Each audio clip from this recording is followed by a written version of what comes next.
Hey guys, welcome to my channel and hope so that you are doing absolutely fantastic in your life.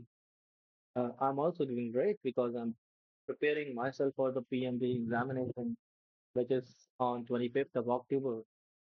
Today, I decided why not I just share my learning strategy, how I'm learning, what kind of resources that I'm using so that you can also take some help from me or at least, or you can help me if you have a better knowledge or you have already given the PMP examination and then you have passed or failed, whatsoever your lesson learned, do let me know so that I can implement those things in my learning style. So it's been many days. Today I decided why not I just utilize the screenshot that I found on the Reddit. It is very detailed screenshot which consists of 49 process groups in the traditional management plan. Okay, let me tell you like how I interpret all these things and how I'm going to remember all of them because this the screenshot is quite big and sometimes it is kind of like like difficult I would say. Okay, let me save this one. Actually, I'm not able to zoom it without saving it. Now I think I have a better control of zooming things. All right. Yeah, I think I should have. Oh my God, this is flexible now. So whenever we are talk about the 49 processes group, then we have a five areas which must have to learn about that. And those five things, the five areas that I'm talking about now are are these. Okay, what's happening here? Okay, this is my photo, my picture. All right, I was recording a video. Like you can go to my channel and okay, what is this? Editing designer and what's that? Create a chimchan. Okay, let me click on the designer one and after that, like what exactly things I'm getting. Okay, Microsoft Designer. This looks cool. Oh my God, these are some AI images. Well, cares about the image. All right, I don't care about the images. I just need pen if this option, if that option is available. All right, let me see. Yeah, red pen will be fine. Oh my God, great. If I press Control Z, it's not working. Hey, no, it's not working.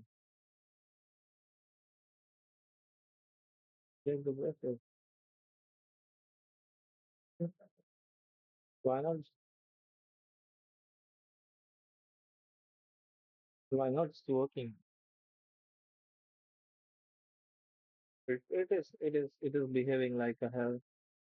Sometimes it's happening. Okay, it's not working with whatever I wanted to do here. Controls are not.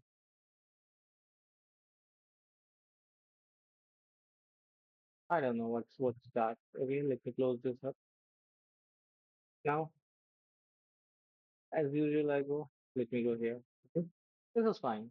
Okay, so whenever we hear about the 49 process group, we have to make sure that we have at least idea about these groups, how exactly they work, and what other things usually the project manager perform in this group.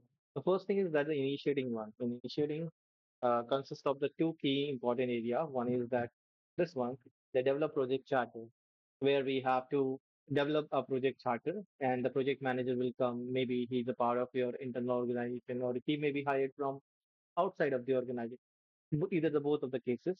Uh, we have to create a project charter. Once the project charter is created, we will give it to the project manager and project manager will be finally been authorized that he is the one who is going to manage the project and who all are the stakeholders.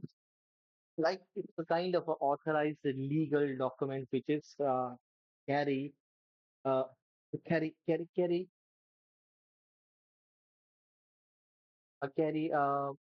a documentation that yeah this is a project and the company is doing it and the charter is a high level document approved by the stakeholder or the sponsors. It consists of the two important things. One is the assumption log. Assumption log means that what are the things that we are assuming before starting our project. All right.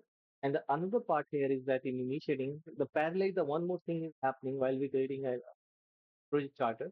The another thing is that is happening is that we have to identify who all are our stakeholders.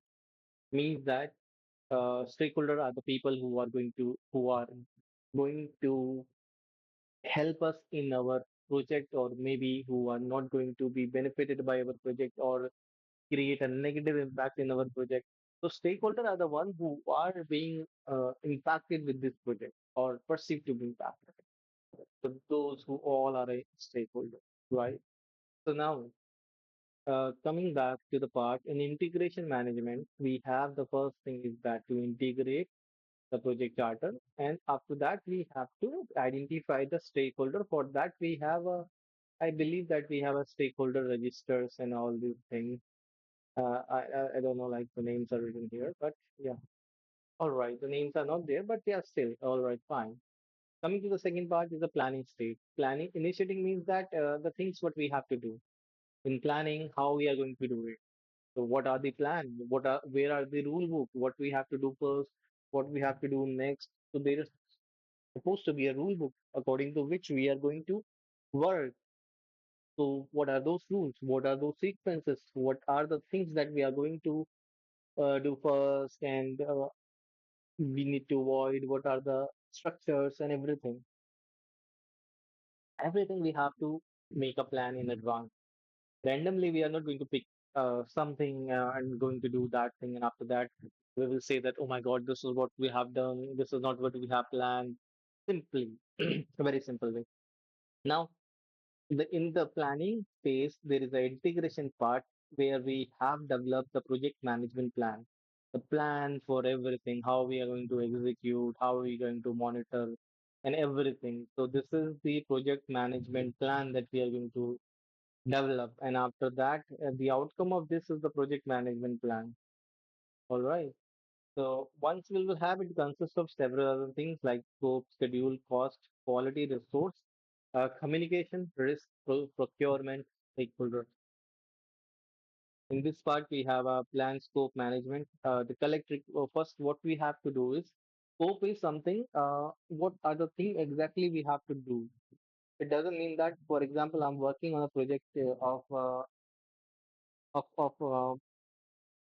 creating an Instagram mobile app, but parallelly, I'm not going to work on creating a YouTube mobile app as well.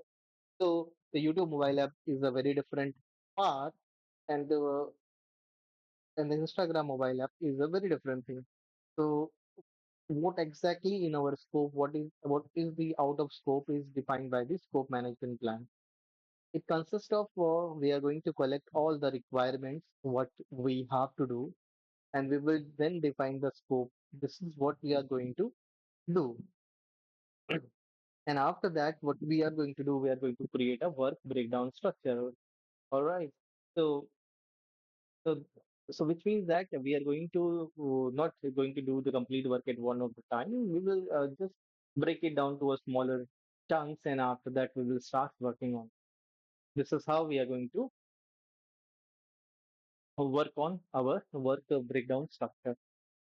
In these things, there are some important documents, or the things documents are there are like the the requirement document or requirement traceability metrics, so, and the project scope statement, so baseline.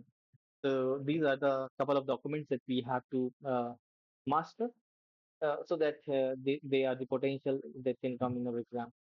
Once we have the scope management plan ready, we have collected the requirement, we have defined the scope, and created the work breakdown structure. If I go down, we will have a schedule management plan. In schedule, we are going to define all the activities that we are going to do in order to cover up all the scope, which means what activity we will do first. First of all, we will define the activities. That's this activity we have to do in order to complete our scope. And after that, we will define the what are the sequence of activity. You have heard the term like critical path, slack, and all these things. These all are the sequences. And we will also estimate the duration, uh, how much time it's going to take, right? So estimating the time and duration is also one of the important things. And finally, we will develop the schedule. Okay, this is our tentative data. The documents that are important here is that the activity list, attributes, milestone list, project schedule, a network diagram, duration estimation, base of estimation, schedule baseline, project schedule, and the schedule data set, project calendars. These are the data sets. Finally, we have the cost management plan and determine the budget. Because in which way we have to have the estimation of the budget and determine the budget. To do all of these things, the above one, we always require a money. All right, so then we will determine the budget for what exactly the budget we are going to ask from the sponsor. The important documents here is that the cost estimation, the basis of estimation, cost baseline, project funding required. So guys, that's all for today. And after that, I think it's a big chart and a big chart. But let me go through a look, have it give you the look, and after that, this thing we will see the quality management where we'll plan the quality metrics, plan estimate the activity resources, the requirement basis of estimate, breakdown structure, plan communication management, and the risk perform the quality risk, identify the risk associated with our project, perform qualitative analysis, quantitative analysis, risk response, stakeholder. Then we have these all the deliverable data qualities. My God, this is a big and big start. And thank you so much to listening to me and hope so that you have a wonderful, wonderful evening and wonderful weekend ahead. And bye bye.